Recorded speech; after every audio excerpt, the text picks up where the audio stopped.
Getting everybody on here. Okay, I've got everybody on. I've been in the room today.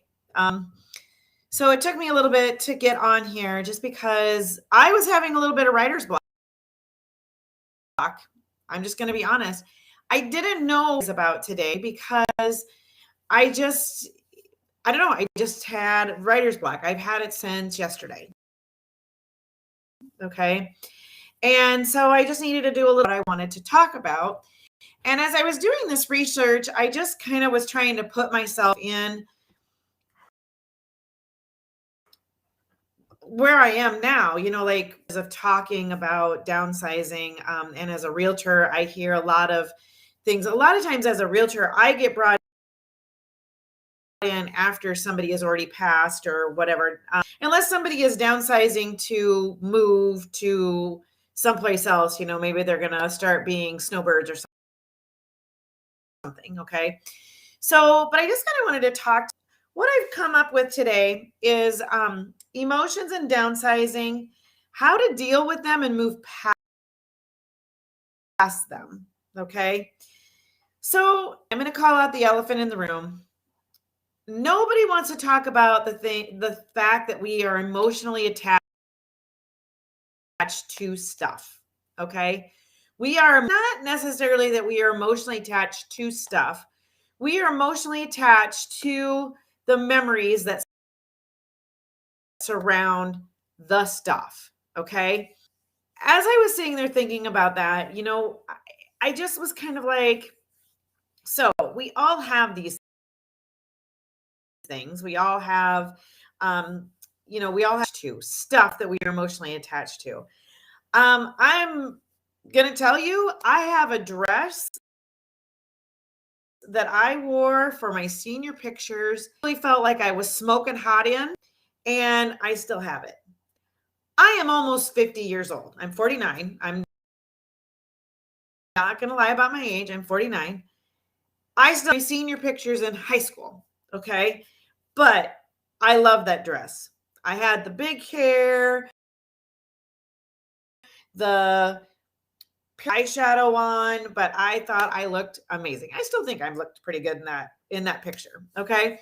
So, but I still have this dress. Do I think I could wear it now? I don't know, but it's something that I'm emotionally attached to because it was a point in my life where I felt like I looked really good. Okay. Then I have some other things of like, my kids are way past toys, right? And I have some toys of the kids that they love to play with. And I've kept those things. Okay. They're just the toys sit up in the attic. The dress is in the back of the closet, but I know I have it. Okay. So this is where the emotions get kind of brought. Donate it, get rid of it, pitch it in the garbage. What do I want to do with this stuff that contains these memories, right? So a bit about the emotions that go around there, and then just kind of tell you how you can get past it a little bit. And then I'm going to take this a little further, and tomorrow I'm going to go into some things that you can do. Okay, so just in the start of downsizing, or this is something that you think that you really want to do, okay? The first thing that you need to do is you need to recognize what are your feelings, okay? When you pull this dress out of the closet, what does it represent to you? How does it make you feel? Does it make you feel like, oh my gosh, I'm such a hottie, or I just remember that maybe it takes you back to that day that you put it on and you felt like you were a hottie? When I see them up in the attic, I look at them and I'm like, oh, they were so cute when they played with those, it's those memories okay. So it creates feeling. Okay. With those feelings of, oh, I really love this. And oh, this has such great memories and that kind of stuff. It also brings a little sadness. And then the thought to actually get rid of it, if you actually sit and think about getting rid of it, how does that make you feel? So recognize what your feelings are with these things. And The next way, the biggest way to move past it, to move past this. I mean, if this is something that you truly are wanting to do, like you have to do, the next thing to do is to have a plan. Make and have a plan of how you're going to do this and what you're going to do, and start, but anyway, make and have a plan. Sorry, I got some notes over here. I should probably put them in front of me. Make and have a plan. Kind of stick with it. Start small. Start with something that doesn't have a lot of emotion attached to it. That's how you start. Okay. Nobody wants to tackle the laundry room. Like, I have to force myself twice a year to tackle the laundry room. Period. There's nothing emotional in the laundry room other than I have a wash and some other odds and ends stuff, some cleaning supplies. But we always accumulate things. Like the other day, I threw away 2 bottles of empty, just got rid of them because they were sitting down there, not doing anything. Okay. So start somewhere like that, somewhere where there's not a lot of emotional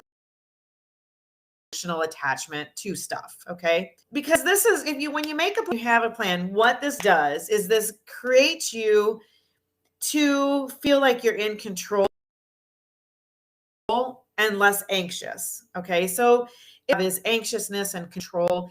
It makes you feel like you are in control because you are controlling what is coming in and out of property.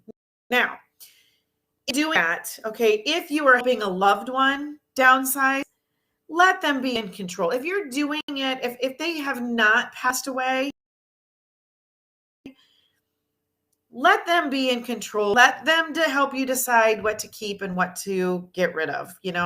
That's not always possible, but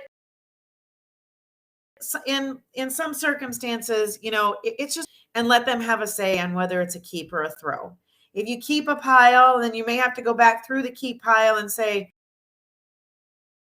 okay, we still got to downsize. And I'm going to kind of, like I said, tomorrow, I'm going to give you kind of some tips of what you can do to keep those, but then throw them away. Okay. So, be watching for that, but, do a keep pile, do whatever, but just decide and have a plan and make a plan and stick with it. If this is what you're really wanting to do. And I don't care what stage of life you are at.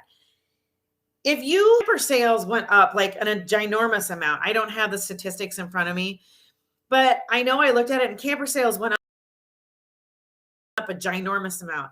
There's a lot of people that are selling their homes, buying campers, getting completely out of debt, buying campers, and they're on the road with all this remote learning and all of, so with all this remote learning, they chose to downsize and not have all the stuff. And they chose to get away from people and to do that. So there was quite a few people that put some of their stuff in storage and they went into a camper and they've lived. Okay. They've just traveled around and they've lived. Okay. If that's where you are in this life, that's great. If that's a decision, then, you do need to still get rid of some of your stuff. And it is hard because going from a house to a camper, there's not a lot of those people are doing these teeny home livings or tiny home livings, and they're downsizing to just the basics.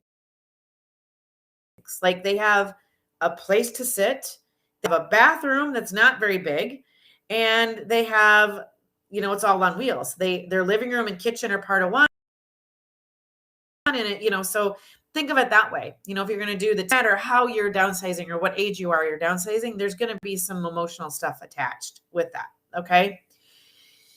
The third thing that I have,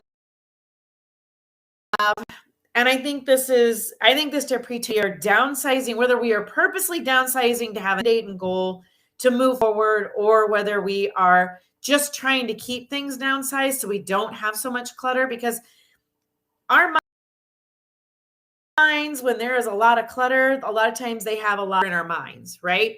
So just think about that.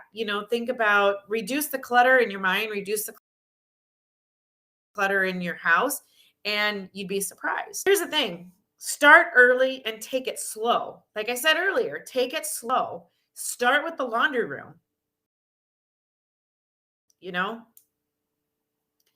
And identify why you're doing this. Identify what your driving force is with this, okay? Taking it slow to simplify life. Are you tired of dusting all the knickknacks? Are you tired of just having the closets full to be able to put stuff away and have it organized? I'm in Iowa. My coat closet gets organized every year because you have to have it for like every season. Like you have sweatshirts, we have windbreakers, we have raincoats, we have parkas, we have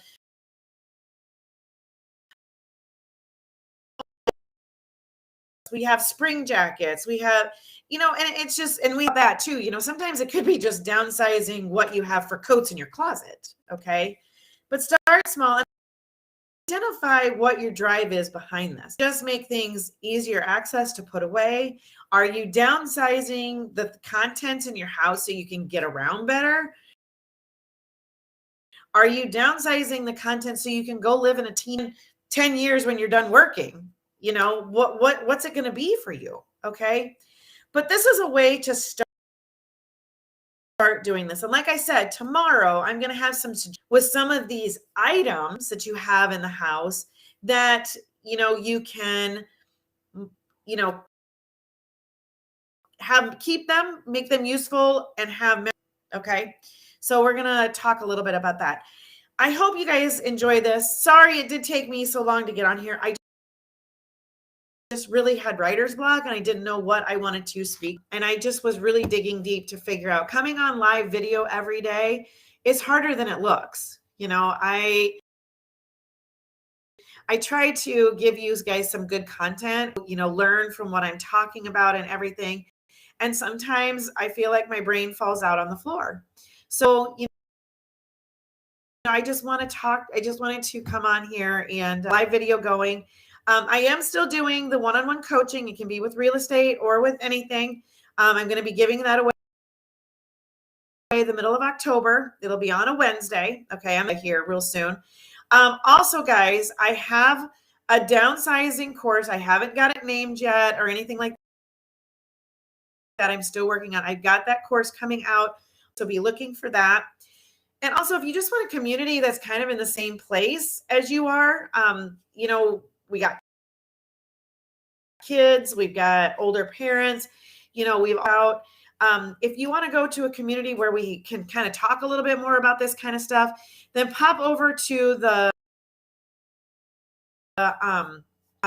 Mom's Self-Discovery.